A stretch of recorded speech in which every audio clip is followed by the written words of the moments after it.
మన తొలి వెలుగు ప్రేక్షకులందరికీ నమస్తే. దుశ్చర్ల సత్యనారాయణ గారు అంటే మన తెలంగాణ ఆంధ్రప్రదేశే కాదు చుట్టుపక్కల ఉన్న 4-5 రాష్ట్రాల అందరికీ తెలిసిన ఆయన గసంట ఆయన పైనంట గొడ్డన్లతోటి కర్రలతోటి దాడి చేసిరంట. ఏకంగా నెత్తి వలగొడితే రక్త బండాలం అయిందంట. చూడు ఆయన చేసిన పాపం ఏంది మరి?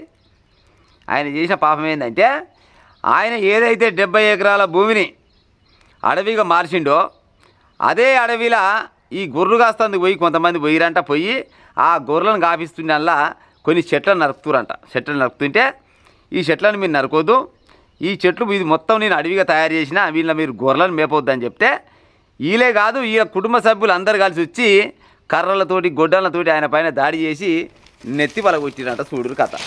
ఇంత అన్యాయం ఉంటుంది. తన అడవి తల్లి ఒడిలోనే రక్తసిక్తమై ప్రకృతి ప్రేమికుడు దుశ్చర్ల సత్యనారాయణ పైన కర్రలు గొడ్డలతో దాడి, గొర్రెల కాపర్ల దుర్మార్గం. ఆయన అభివృద్ధి చేసిన 70 ఎకరాల భూమిలో అడవిలోనే ఘటన. గొర్రెల మేపొద్దు, చెట్లు కొట్టొద్దని వాదించినందుకే ఆయనకు ఈ పని చేసిరంట. ఈ కాలంలో ఒక గుంట భూమి కూడా ఎవరిసి పెట్టరు. గుంటలు కాదు, అడుగు భూమి కూడా ఎవరిసి పెట్టరు. బావులకాడ అయితే పార మందం నరికితే ఓ పార జరిగినవి ఎందుకని తలకాయలు వలగొట్టుకున్న వాళ్ళు చాలామంది ఉన్నారు, పానాలు పొడగొట్టుకున్న వాళ్ళు చాలామంది ఉన్నారు. ఇక కొనిమూల పంచాయతీలు కానీ సందుల పంచాయతీ కానీ ఏడైనా కానీ అరిచేతి మందం భూమిని కూడా ఎవ్వరు ఇష్టపెట్టరు. గసవంటిది ఈయన తన సొంత భూమి 70 ఎకరాల భూమిని అడవులు మొత్తం తగ్గిపోతున్నాయి, ప్రకృతి మొత్తం నాశనం అయిపోతుంది, పర్యావరణాన్ని కాపాడాలి, అడవులను పెంచాలనే ఉద్దేశంతో 70 ఎకరాల భూమిని అడవిగా చేసి 1000 మొక్కలు నాటినట. 1000 మొక్కలు నాటితే ఆ 1000 కాదు లక్షలు అయిపోయిన చెట్లు మొత్తం 7 కాడికి పోయి పెద్ద అడవి లెక్క తయారు చేసి పెట్టి కూర్చుండంట.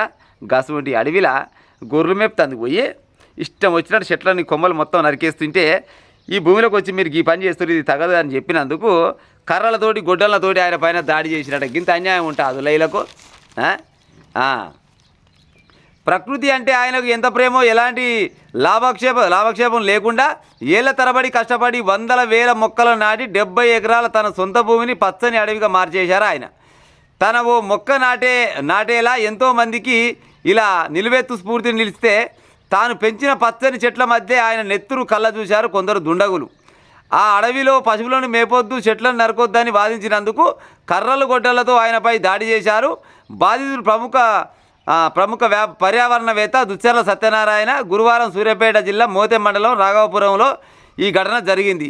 ఎస్ఐ అజయ్ కుమార్ వెల్లడించిన వివరాల ప్రకారం రాఘవపురం గ్రామానికి చెందిన జలసాధన సమితి జాతీయ అధ్యక్షుడు దుశ్చర్ల సత్యనారాయణ తనకు వారసత్వంగా వచ్చిన గ్రామ రెవెన్యూ పరిధిలోని 70 ఎకరాల భూమిని 15 ఏళ్ళు కష్టపడి చక్కటి అడవి ప్రాంతంగా తీర్చిదిద్దారు. నల్లగొండలో ఉంటూ వారానికి 2 రోజులు అడవి ప్రాంతానికి వెళ్ళి వస్తూ ఉంటారు. ఇద్దరు విద్యార్థులు పర్యవేక్షణవేత్తలు అడవి ప్రాంతానికి వచ్చి క్షేత్రస్థాయి పరిశీలన చేస్తూ ఉంటారు. ఈ ప్రాంతంలో చుట్టుపక్కల గ్రామాల రైతులు కాపర్లు గేదెలు మేపుతుండడంతో పాటు చెట్లను నరుకుతున్న వారు గురువారం రాఘవపురానికి చెందిన గొర్రెల కాపర్లు బయ్య, గంగయ్య, మల్లయ్య అడవిలో చెట్లను నరుకుతూ గొర్రెలను మేపుతుండగా అక్కడికి వెళ్ళిన సత్యనారాయణ అడవిలోకి రావద్దని, గొర్రెలను మేపొద్దని, చెట్లను నరుకొద్దని అడ్డుకున్నారు. దీంతో ఆ ఇద్దరు గొర్రెల కాపర్లు ఆయన పట్ల దురుసుగా ప్రవర్తించారు.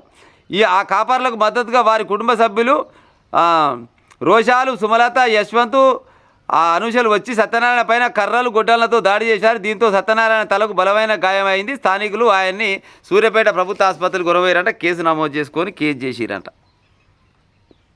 చూడురే 70 ఎకరాల భూమిని వాళ్ళు నిష్పెడతారు. ఈ కాలాన ఎవ్వరు ఇష్టపెట్టరు. అసవంటిది 70 ఎకరాల భూమిలో అడవిని పెంచుతుంటే ఆయన ఏమెక్కడికి పెంచుడు 15 ఏళ్ళు కష్టపడ్డాడంట. 15 ఏళ్ళు కష్టపడి చుట్టూ మొత్తం ఫెన్సింగ్ లెక్క చేసి 15 ఏళ్ళు కష్టపడి ఆయన అడవి లెక్క చేసుకొని పెద్ద పెద్ద చెట్లను పెంచితే మరి గిసొంటోళ్ళు పోయి గొర్రెలను బర్రెలను మేపితే ఊళ్ళో నవ్వుకుంటారా? ఆయన ఉద్దేశం ఏంది? పర్యావరణం మొత్తం నాశనం అయిపోయింది, అడవులు మొత్తం నరికేస్తుండ్రు, వర్షాలు కొడితే ఎండలు బాగా కొడుతున్నావు, వాతావరణం మొత్తం నాశనం అయిపోయింది. గసొంటిది జరగకుండా ఉండాలంటే గిసొంటి అడవులు కావాలని 15 ఏళ్ళు కష్టపడి తీరు మొక్కలు తీసుకొచ్చి పెంచి అవి పెద్ద పెద్ద చెట్ల లెక్క చేసి కారడవి లెక్క ఆయన చేస్తే ఆ అడవిలో దూరి వీళ్ళంతా కలిసి గొర్రెలను బర్రెలను మేపుతందుకు పోయి మేపొద్దన్న పాపానికి నెత్తి వలగొట్టిరట. ఇది ఎంతవరకు న్యాయం అయితే చెప్పురిగా? వాళ్ళు రైతులేనా? ఆలోచించాలి కదా. ఇప్పుడు ఆయన ఏమి పుస్తపోయినా దానం చేసి ఇష్టం వచ్చిన మేపుకో అని చెప్పలే కదా. ఆయన 70 ఎకరాలల్లో ఆయన అడవి లెక్క పెంచిండు. ఆయనకు ఎన్నోసార్లు కలెక్టర్లు అయితేంది, మంత్రులు అయితేంది, ముఖ్యమంత్రులు అయితేంది, ఎమ్మెల్యేలు అయితేంది, ఆయనకు చాలా మంది పిలిపించారు, అవార్డులు ఇచ్చారు. మీలాంటి వాళ్ళు జిల్లాకొకరున్నా చాలని అన్నారు. ఆ గిసోటోళ్ళు వాళ్ళు ఉంటారా? ఈ కాలంలో ఏడ గెంటెడు భూమి కూడా ఇచ్చిపెట్టరు. అసలు 70 ఎకరాల భూమిని ఆయన అడవి లెక్క చేస్తే ఆయన నెత్తి పల కొడితే మీకు న్యాయం అవుతుండొస్తున్నా. వాళ్ళ పైన కేసు చేసిరట. కేసు చేసి మరి లోపలేస్తారా ఏం చేస్తారో మనకు తెలియదు. కానీ ఇసోంటి వాళ్ళని కాపాడుకోవడం ప్రభుత్వమైనా ప్రజలమైనా ఎవరమైనా కానీ ఇసోంటి వాళ్ళని కాపాడుకోవాలి. ఇసోంటి వాళ్ళు ఏమంటారు కదా, 100కో కోటికో ఒక్కడు కూడా దొరకడు. వాళ్ళు దొరుకుతారు చెప్పు ఈ కాలాన? 70 ఎకరాల భూమిని అడవి చేసి ప్రకృతిని ఆయన కాపాడుతుంటే ఆయన పైన దాడి చేయడం కరెక్టేనా? ప్రజల చెప్పురు మీరే ఇక.